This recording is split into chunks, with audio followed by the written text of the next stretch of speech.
Hello everyone, in today's video, I'll show you how to contact support in your Cash app. First, open your app and click on your profile icon at the top right corner of your screen. From there, you'll land on your profile page. You can explore various options here, but for now, just scroll down a bit and click on support. After the page loads, you'll see several options. If you have a specific issue, you might find the solution here.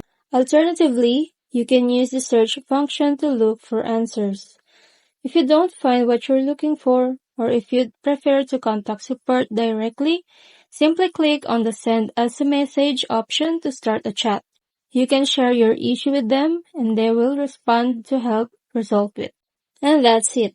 That's how you contact support in your Cash app. If you found this video helpful, don't forget to like, comment, and subscribe for more helpful tips. Thank you for watching.